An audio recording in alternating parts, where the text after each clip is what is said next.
I've overseen dozens of city infrastructure projects in Chicago, but nothing ever came close to what we unearthed that day beneath West Van Buren Street.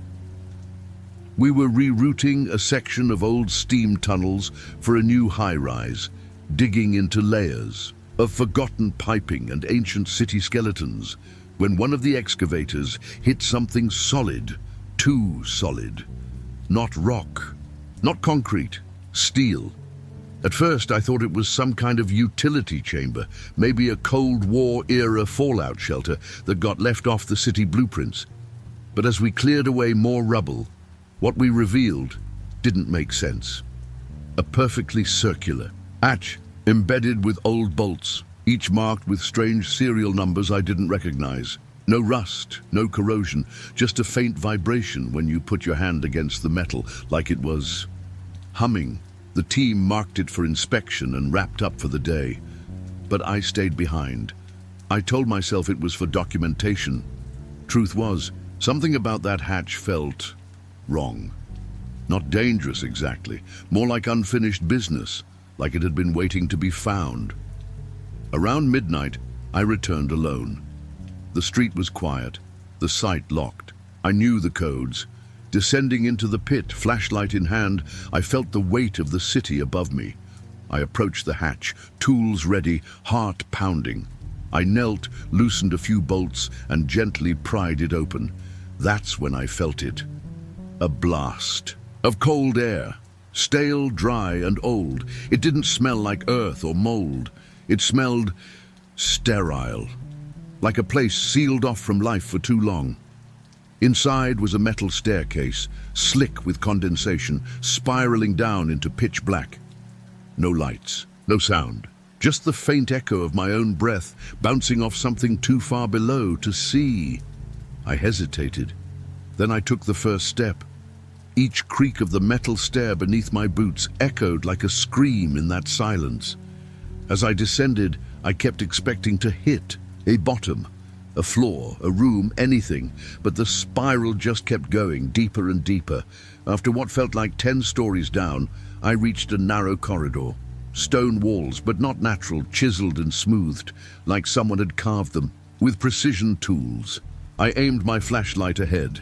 The corridor stretched into the dark, disappearing around a gentle curve. And scattered across the floor were fragments of old military gear, a torn strap, a rusted buckle, a dented helmet with faded insignia, no bodies, no blood, just the kind of emptiness that screams something happened here. I should have turned back, I should have reported it, but I didn't. Instead, I stepped into the corridor, flashlight trembling in my grip. Somewhere in the distance, something was breathing. The air grew colder with each step, pressing against my skin like wet gauze. My flashlight flickered once, then stabilized. The stone corridor curved gently, and every few meters the walls revealed symbols, not painted or etched, but carved deeply into the stone. Military, maybe, but they didn't look like any known language. They were too fluid, too organic, almost alive. My boots crunched on something. Bone. Tiny fragments, brittle and bleached. Animal, I hoped. I kept going. The corridor opened into a small chamber. What struck me first wasn't what I saw, but what I felt. A pressure behind my eyes, like the air was denser here, heavier. In the center of the chamber sat a broken terminal, old, covered in dust, yet unmistakably military. Next to it, a metal locker had been pried open, its contents strewn across the floor. Among them, cassette tapes, labeled, numbered.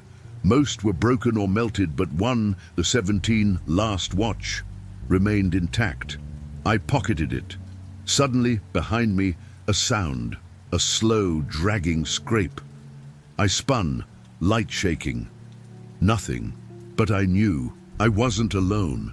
I picked up my pace, moving deeper into the tunnels, chasing some invisible thread I didn't fully understand. The silence was no longer empty. It pulsed, like the whole place had a heartbeat, and I was inside its chest. Further down, the stone gave way to concrete, stark, institutional, and on the wall, stenciled in red, Level D. Restricted. No entry without clearance. UD5X below it. Smeared handprints. The kind made when someone tries to claw their way out. I pressed on. Eventually I found a blast door. Heavy, reinforced. A keypad next to it blinked red. I stood frozen, thinking this was the end of the road, until the keypad blinked green. The door unlocked. I hadn't touched anything. And then the voice came from a nearby speaker, half buried in the wall. You've been expected. The blast door hissed open, releasing a gust of stagnant air that smelled of rust, oil, and something faintly organic, like spoiled meat.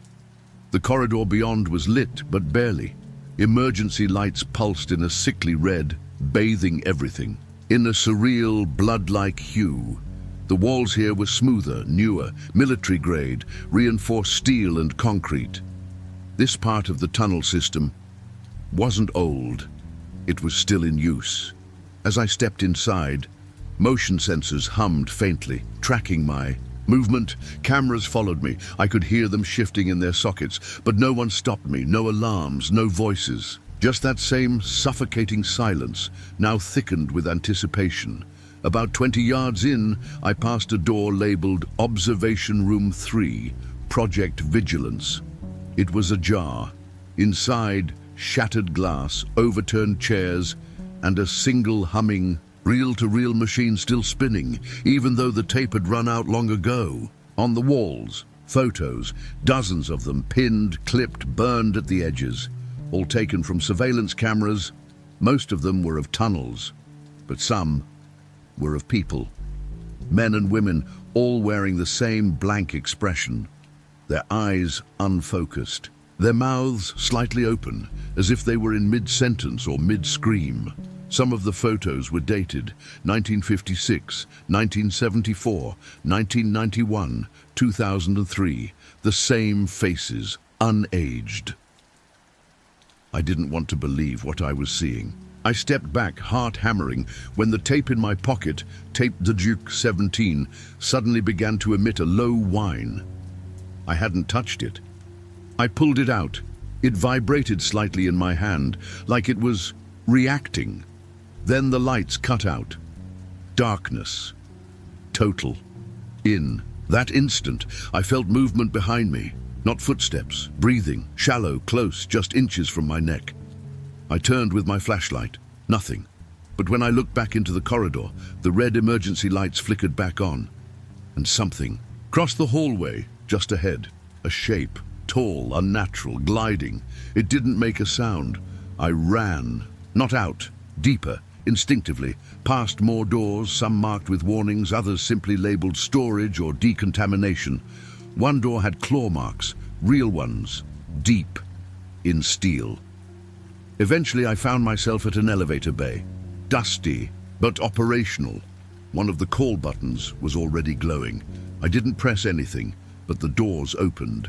Inside, a soft light, and above the panel, Level E, Core Facility. And written in marker, just below the level indicator, turn. Back or forget everything, I entered. The doors closed, and the elevator began to descend. A descida parecia interminable. The elevator creaked and groaned as it sank past any known level of the city's infrastructure. The floor counter stopped displaying numbers after 12. After that, the screen just glitched. Flickering symbols, random characters, as if even the system wasn't supposed to acknowledge where it was going. Then, a chime. The doors opened.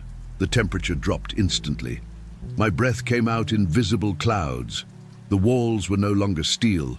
They were smooth, matte black, with veins of glowing circuitry running just beneath the surface, like arteries beneath skin. There were no signs here, no maps, just a single corridor, impossibly long and lined with glass on both sides. Behind the glass, chambers, rows of them, each one containing something not quite human. Some floated in liquid. Others sat motionless, strapped to chairs, electrodes on their temples, tubes in their throats, and their eyes, wide open, watching me. Some blinked, some smiled. I moved forward, shaking, trying not to look at them. But one of the rooms had its lights fully on. Inside was a man, fully conscious, staring directly at me. His palms pressed against the glass, trembling. He mouthed something over and over. "Don't forget, don't forget, don't forget." Next to his chamber, a console blinked softly. I approached it. The screen displayed Project Vigilance, Core, Unit 003 12A Subject Origin, Recovered Civilian, March 15, 2003. Memory Index Modified Status, Loop Reset Initiated. I felt dizzy. That date. It was the same date from several of the surveillance photos I had seen earlier, and one of the faces looked just like the man in the glass. Then something clicked in my mind. Loop reset. Were these people being held in a kind of temporal cycle? Were they being erased and reused? Before I could process the thought, alarms blared. A red light stuttered across the hallway. An automated voice echoed, "Unauthorized personnel detected in core facility, recovery protocol engaged." From the end of the corridor, a door hissed open and something stepped out. Not a guard, not a human. It was wearing a uniform, yes, military issue, but its movements were wrong. Jerky, like it was mimicking walking, like it had learned to wear a body, and its face was empty, smooth, no eyes, no mouth, just skin. I ran back toward the elevator, but it didn't respond. The buttons were dead. Behind me, I heard the dragging, sound of footsteps. Too slow, too deliberate. Desperate, I found a service hatch nearby and pulled it open. Inside, a tight maintenance shaft, barely wide enough for me to crawl through. I didn't know where it led, but I knew what was behind me, so I went in.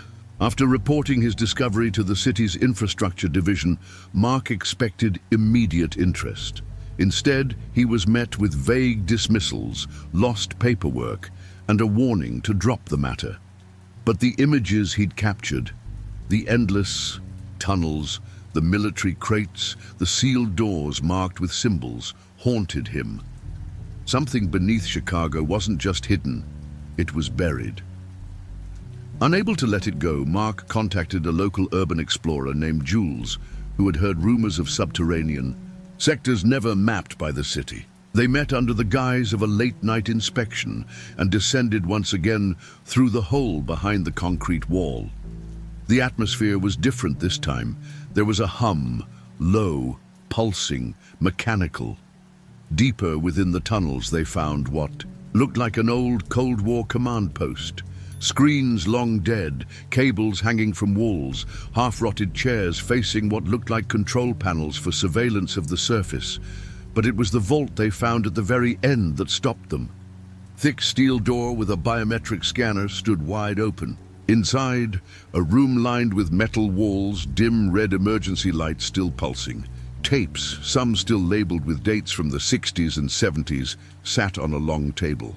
They played one. The voice was grainy, distorted. "This is Echo Leader. The breach is not contained. The entity has adapted. Repeat, containment has failed. Chicago is the last fallback. If you find this, do not open the door." Before they could react, the lights flickered. Something moved in the hallway. Not footsteps, skittering, fast, wet, wrong. Jules backed away, flashlight trembling. Mark reached for the tapes, desperate to prove what he saw, but from the darkness, behind them came a deep, choked breath. They ran. Tunnels twisted, signs shifted, and their lights dimmed with every turn. They only barely escaped into the construction site above ground. Jules vanished 3 days later. No signs, no leads. Mark never returned underground, but sometimes late at night, his phone buzzed with a static call, no number, just breathing, and a voice whispering, "Do not open the door."